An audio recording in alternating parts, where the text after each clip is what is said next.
தீபம் அகர்பத்தி ஒரு தெய்வீக அனுபவம். பக்தி கிளிட்ஸ் ஆன்மீக அன்பர்களுக்கெல்லாம் என்னுடைய அன்பான ஆசீர்வாதத்தை தெரிவித்துக் கொள்கின்றேன். பக்தி கிளிட்ஸ் மூலமாக குரு பயிற்சி, சனி பயிற்சி, இந்த வருடத்தின் இறுதியில் வரக்கூடிய ராகு கேது பயிற்சி, உங்க நலன் பொருட்டு நான் சொல்லி வந்தாலும் கூட சில கிரகங்களுடைய முழுமையான நற்பலனை பெற முடியாமல் தவித்துத்தான் போகின்றோம். அப்படிப்பட்ட ஒரு சூழ்நிலையில தான் ஒரு அற்புதமான கிரக பயிற்சி நான் தொடர்ந்து பேசி வருகிறேன்.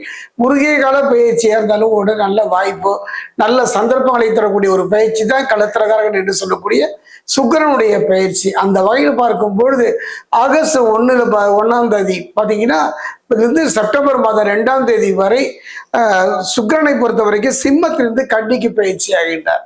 இந்த பயிற்சி மற்ற ராசிகளுக்கு எவ்வாறு இருக்கும் என்பதை இப்ப நம்ம சோழி பிரசனத்துல பார்க்க போறோம். அதே நேரம் கவலைப்படாதீர்கள், கலங்கி போய்விட வேண்டாம், நம்பிக்கையை இழந்து விட வேண்டாம். நல்ல தசாபுக்தி, இறையர்களும் குருவர்களும் இருக்குமானால் நல்ல மாற்றங்களை பெறலாம்.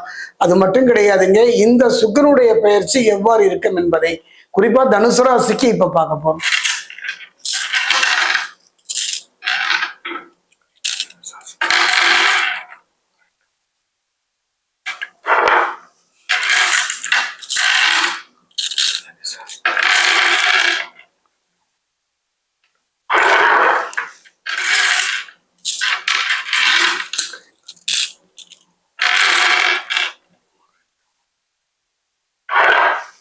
தனுராசி அன்பர்களே, அருமையான ஒரு வாய்ப்பு என்றுதான் சொல்லுவேன். கொஞ்சம் கவனமா இருக்கணும். ஏன்னா அதாவது வருமுன் தடுத்தல், கண்கட்ட பின்பு சூரிய நமஸ்காரம், இப்படி ஒரு பிரச்சனை வரப்போகுதுன்னு தெரிஞ்சுக்கிட்டு கவனமா இருக்கிறோம் இல்லவா? புயல் வருவதற்கு முன்னாலேயே அந்த புயல் கொண்டு ஏத்துறாங்க இல்லையா? மழை வருவதற்கு முன் அதை சற்றிய விவரங்களை சொல்றாங்க இல்லையா? அந்த மாதிரி இந்த சோழி பிரசனம் என்பதே அற்புதத்தை தரக்கூடியது, உள்ளதை உள்ளபடியைத்தான் சொல்லக்கூடியது. அந்த வகையில் பார்க்கும்போது தனுசு ராசி, தனுசுவை பொறுத்த வரைக்கும் அடுத்த ஒரு விஷயங்கள்ல இந்த காலகட்டங்களில் தலையிடாமலோ மூக்கை நுழைக்காமல் இருப்பது சிறப்பு. அதே நேரத்துல பாத்தீங்கன்னா அடுத்தவங்களுக்கு ஆலோசனை கொடுறேன், அடுத்தவங்களுக்கு ஜாமீன் கொடுக்குறேன், அடுத்தவங்களுடையக்காக நான் கடுமையா போராட போறேன், இப்படி எல்லாம் வேண்டாங்க. தான் உண்டு தன் உண்டு வேலை உண்டு இருப்பதையே பலகீனம் அடைந்த சுக்கிரன் உங்களுக்கு சொல்லுகின்றார். அதே நேரம் பார்த்தீங்கன்னா தொழில் வியாபாரத்தில் இந்த போட்டிகள் எதிர்ப்புகள்லாம் இந்த காலகட்டத்தில் குறைவதை அவர் செய்வார்.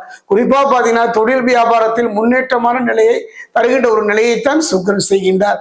குறிப்பா பாத்தீங்கன்னா புதனை பொறுத்த வரைக்கும் 8ஆம் இடத்தில் எதிர்பாராத பணவரவுகளை உண்டாக்குவார்.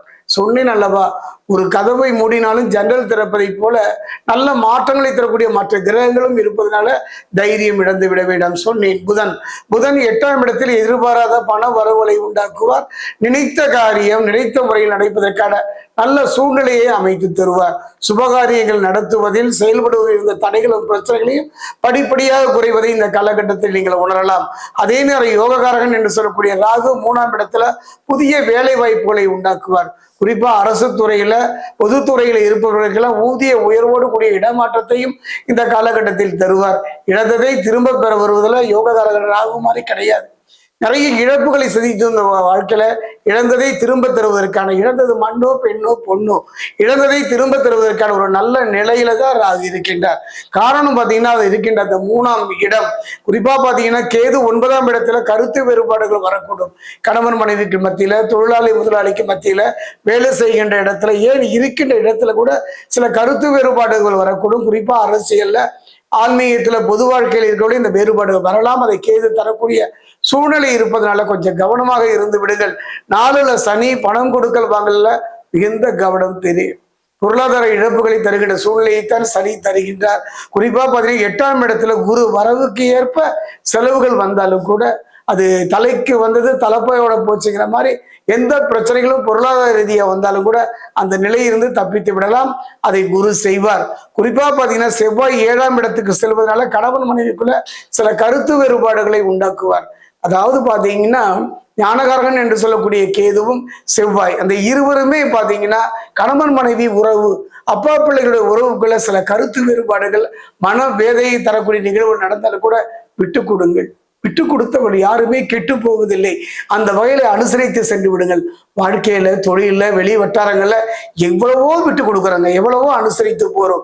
இந்த நிலை மாறும், இந்த நிலை மாறும். அந்த எண்ணங்களை நீங்கள் உங்கள் மனதில் உதிச்சிங்க.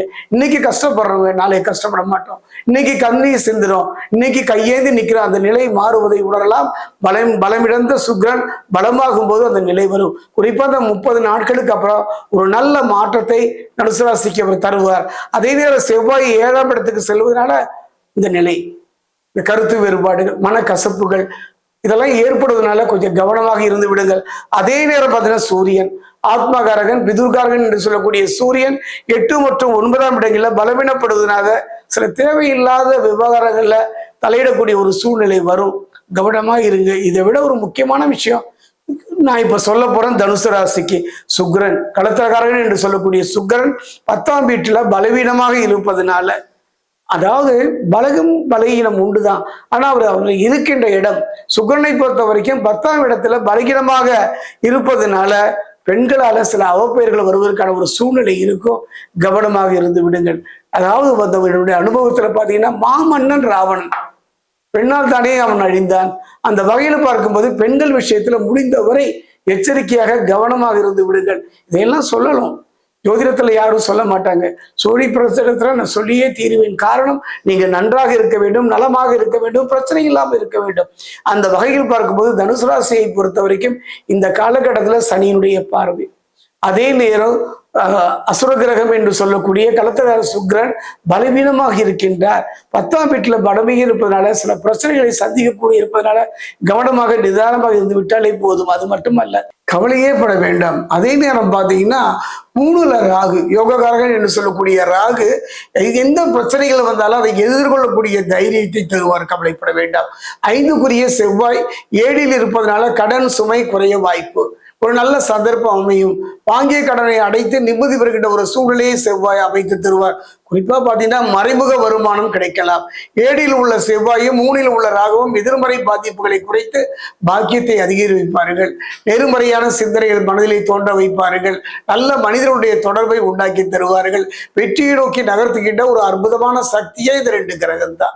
அதே நேரம் பார்த்தீங்கன்னா நீண்ட நாள் முயற்சிகள் வெற்றி பெறுகின்ற சூழ்நிலையும் இந்த ராகு அமைத்து தருவார். களத்திரகாரகன் சுக்கிரன் என்று சொல்லக்கூடிய சுக்கிரன் சாதகமாக இருப்பதனால, பலவீனமாக இருந்தாலும் கூட உங்களுக்கு ராசிக்கு சாதகமாக இருப்பதனால இதுவரை இருந்து வந்த குழப்பங்கள் நீங்கி மகிழ்ச்சி பிறக்கும். குறிப்பாக பார்த்தீங்கன்னா வீடு வாங்கும் முயற்சி வெற்றியடையும். அந்த நில சம்பந்தமான பிரச்சனை இருந்து வந்த பிரச்சனைகள் படிப்படியாக குறையும். அதே நேரத்தில் இதுதான் முக்கியங்க, 3ஆம் இடத்துல ராகு. அந்த ராகு அனைத்தையும் சமாளிக்கும் ஆற்றல், மன உறுதி, தன்னம்பிக்கை, தைரியத்தையும் தந்து சுக்கிரன் தர முடியாததை, சுக்கிரன் ஈடு செய்ய முடியாததை ராகு தருவார். அதனால நீங்க செய்ய வேண்டியது ஒன்னே ஒண்ணுதான், ஒரு அற்புதமான யோகங்கள். அதெல்லாம் பாத்தீங்கன்னா இந்த காலகட்டத்துல அருகில பார்ப்பீங்க சில கோயில்கள்லாம் பாம்பு புற்று கோயில்களாகவே இருக்கும். அங்க பாத்தீங்கன்னா வெள்ளி செவ்வாய் போயிட்டு அந்த காலகட்டத்துல அந்த புற்று கோயிலை சுற்றி வருவார்கள். அந்த புற்றின் மீது மஞ்சள் தூவி மனமுருக பிரார்த்தனை பண்ணுவாங்க. இந்த காலகட்டத்துல இந்த ராசியில் இருக்கக்கூடிய ஆண் பெண் இருபாலருமே புற்றுக்கோயில் சென்று வழிபடலாம். அல்லது தலையில நாகம் சூடிய அம்மனை வழிபாடு செய்யலாம். தலையில் நாகம் சூடிய சிவனை வழிபாடு செய்யலாம். குறிப்பா இந்த காலகட்டத்துல பலமிழந்த சுக்கிரன் பலம் பெறுவதற்கு நிறைய கண்ணாடி வளையல்களை வாங்கி நம்முடைய சகோதர சகோதரிகள், மூத்த சகோதரி, இளைய சகோதரிக்கு பரிசாக வழங்குங்கள். ஆக அவர்களுடைய முகத்துல சந்தோஷம் தெரியும். அந்த சந்தோஷமே பலமிழந்த சுக்கிரனை பலம் பெற செய்துவிடும். அது மட்டும் கிடையாதுங்க, நீசபங்க ராஜயோகம் என்று ஒரு அற்புதமான யோக பலனை தரும். நல்ல தசா புத்திகளை அதிகப்படுத்தும். அது நமக்கு சகோதர சகோதரி இல்லையெல்லாம் கவலைப்படாதீங்க. எத்தனையோ பெண்கள் அவங்க சகோதர சகோதரி தானே, அவர்களுக்கும் இந்த இன்ப அதிர்ச்சி கை நிறைய கண்ணாடி வலைகளை வாங்கி கொடுப்பீர்களானால் அற்புதமான யோக பலன்களையும் சாப பாகங்களையும் நீக்கும். குறிப்பா பித்ரு, இந்த காலகட்டத்தில் நீங்க செய்ய வேண்டியது ஒன்னே ஒண்ணுதான்.